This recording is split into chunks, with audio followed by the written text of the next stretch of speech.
Hai semuanya, kembali lagi di Bekelet by Retri. Video ini aku bakalan wrap up untuk buku-buku apa aja yang udah aku baca di bulan Mei. Jadi untuk video yang sempat aku upload sebelum ini tuh kan aku bilang aku bakal Asian Readathon dari bulan Mei, Juni, dan bulan-bulan seterusnya sebenarnya juga aku bakal baca buku dari penulis Asia. Apapun itu, mau dari Indonesia, mau dari Jepang, mau dari Korea, bahkan dari Asia Selatan, dari India, manapun itu, aku bakal selalu include satu buku at least di dalam TBR aku setiap bulannya dari penulis Asia. Buku-buku yang aku baca di bulan Mei sebenarnya nggak begitu banyak. Untuk novel, itu terhitung aku cuma baca 3 novel. Sisanya adalah, kalian bisa tebak kalau misalnya kalian ngikutin aku di Bookstagram, aku lebih sering baca manga di belakangan ini. Jadi kayak aku sebenarnya hampir kena reading slump. Hampir ya, jadi aku kayak tiba-tiba tuh lagi nggak mood banget untuk baca buku.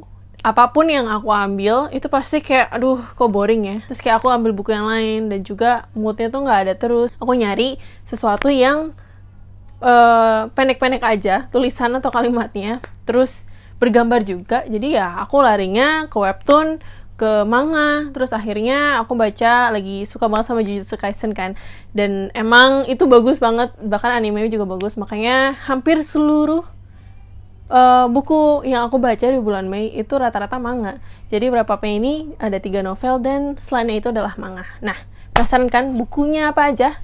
Yuk, langsung aja. Yang pertama, buku yang aku selesaikan itu adalah Dial A for Aunties karyanya JCQ Sutanto. Nah, JCQ Sutanto ini adalah salah satu penulis Asia, dan dia baru aja ngerilis buku ini, Dial A for Aunties, debutnya dia. Ini tuh genrenya tuh ada campuran antara romance, rom-com, dicampur murder mystery juga. Terus ada sentuhan kekeluargaannya juga gitu. Jadi ini menceritakan karakter utama yang bernama Madeline Chan. Madeline Chan ini tuh Chinese Indonesian born. Jadi memang keluarganya ini adalah campuran antara Chinese dan Indonesia. Dan ceritanya itu dimulai di saat si Medi ini tidak sengaja membunuh blind date-nya. Jadi si Medi pergi ke blind date dan tidak sengaja nih ya, dia bunuh blind date-nya. Dimulai ceritanya dia panik, terus dia nelfon mamanya. Mamanya pun juga ikutan panik. Akhirnya nelfon auntie-auntiesnya yang super rempong banget. Kalau misalkan punya keluarga dan tante-tante yang super rempong, pasti kalian juga bisa relate. Dan keluarganya Medi ini tuh punya bisnis gitu. Jadi ada bisnis keluarga yang dimana mereka itu adalah jasa catering.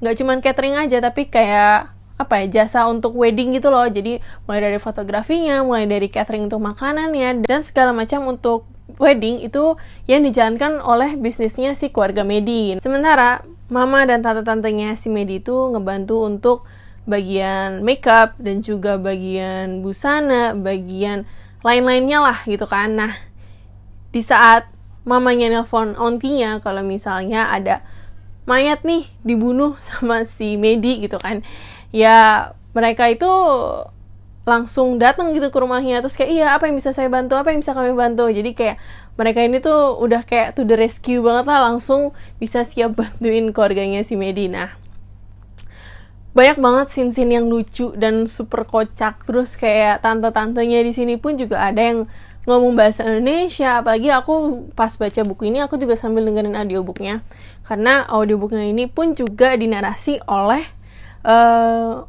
orang Indo gitu kalau nggak salah ya, dan aksennya Indonesianya itu dapet banget, apalagi kayak ada ngomong aduh itu ada gitu, terus kayak dapet banget. Aku fun banget sih dengerin audiobooknya Dial A for Aunties, dan aku ngasih rating untuk Dial A for Aunties ini adalah 4 bintang, karena aku belum pernah nemuin buku sekocak ini, yang dimana aku bener-bener sampai ketawa ngakak untuk baca buku ini. Dan aku super seneng banget, katanya sih Netflix udah beli rights-nya untuk Dial A for Aunties dan bakal diadaptasi jadi Netflix movie. Jadi aku bener-bener penasaran banget nih adaptasinya bakal kayak gimana ya. Semoga mereka juga bakal nge-hire aktris-aktris atau aktor-aktor yang dari Indonesia juga, supaya lebih lebih kerasa gitu Indonesian-nya. Next, buku kedua yang aku baca itu adalah Sword of Kaigen.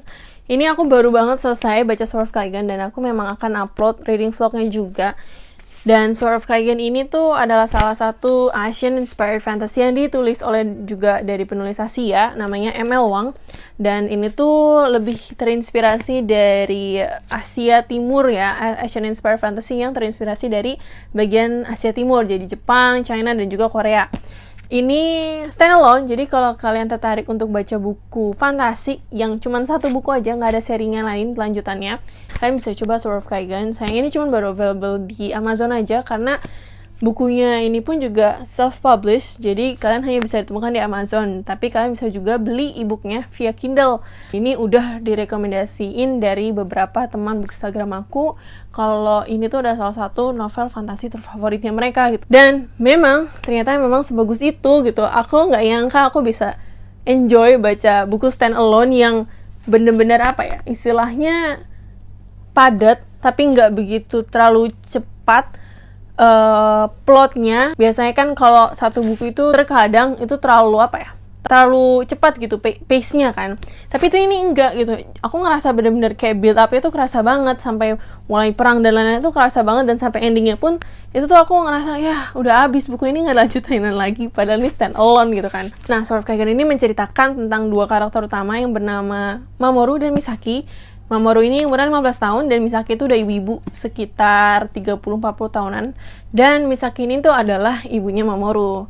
Nah, Mamoru ini tuh lahir di dalam keluarga yang terkenal dengan teknik magicnya yang bernama Whispering Blade. Jadi di dunianya Sword of Kaigan itu kayak The Last Airbender, yang dimana ada beberapa manusia yang bisa mengontrol elemental magic, kayak air, kayak udara, kayak tanah, kayak api, dan lain-lainnya kayak gitu loh. Dan keluarganya si Mamoru ini, dia bisa mengontrol air, dan dimana teknik yang hanya bisa dipelajari turun-temurun di keluarganya si Mamoru itu adalah yang bernama Whispering Blade. Jadi kayak itu adalah teknik untuk membuat pedang yang dibuat dari es gitu.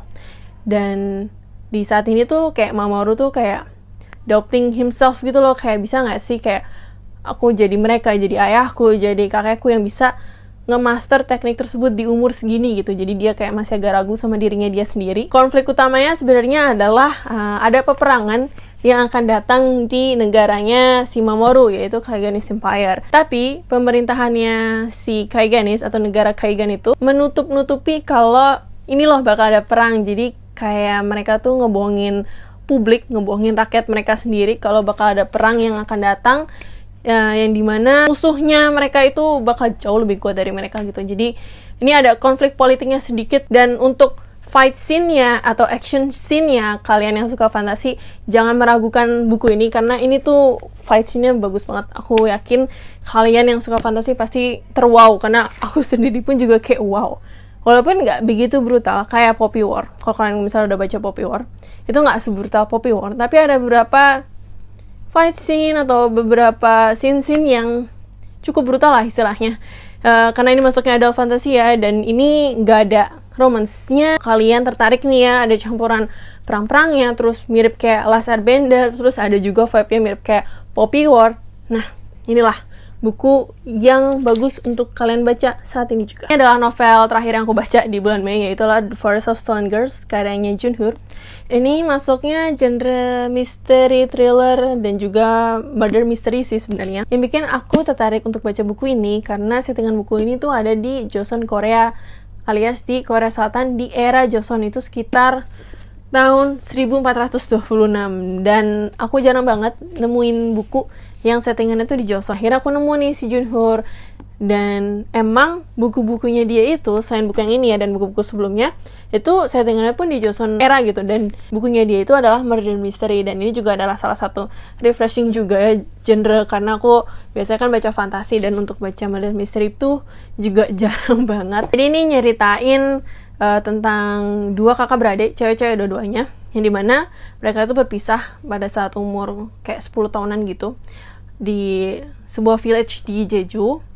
Dan di village Jeju ini tuh pas mereka masih kecil tuh sempat ada kejadian pembunuhan yang dimana 13 orang wanita yang masih muda itu meninggal dan nggak tahu siapa pembunuhnya. Nah, akhirnya si Hwani, main karakter dari The Forest of Stolen Girls ini tuh balik lagi ke kotanya dan ketemu sama adenya.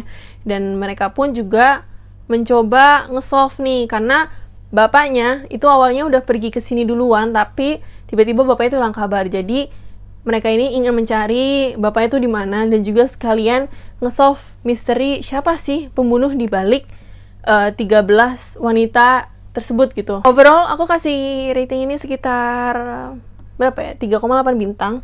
Mungkin menurut aku sih suspense-nya nggak begitu kerasa karena aku udah bisa ketebak juga ya. Aku udah bisa nebak, oh ini yang bakal terjadi gitu. Jadi kayak apa ya, hilang fun-nya gitu loh. Tapi aku salut banget karena dia bisa bikin apa ya, settingan ceritanya itu di Joseon dan aku tuh enjoy cara dia nulis ceritanya. Jadi overall makanya aku kasih 3,8 bintang. Last but not least, ini adalah beberapa manga. Sebenarnya ini nggak semuanya karena aku mostly baca manga tuh di digital, dan yang aku koleksi itu hanya yang benar-benar emang aku suka.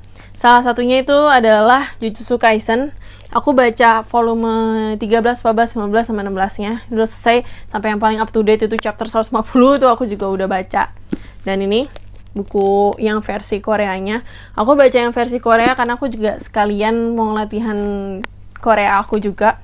Terus aku juga baca Hell's Paradise. Aku baca volume 1, 2, 3 sama 4-nya. Terus juga aku baca Komi Can Communicate yang volume 1 sama 2 sih. Volume 1 sama 2 aja. Ini aku belum sempat baca yang volume 11-nya, mungkin di bulan Juni aku bakal baca. Nah, jadi itu adalah buku-buku yang aku baca di bulan Mei. Kalau kalian udah berapa buku yang udah kalian baca di bulan Mei? Komen aja di bawah ya. Semoga di bulan Juni aku bisa tercapai goal-goal aku juga di biar goal aku. Nah, terima kasih juga kalian udah nonton sampai sejauh ini. Jangan lupa like, comment, dan subscribe. See you guys on next video. Bye-bye!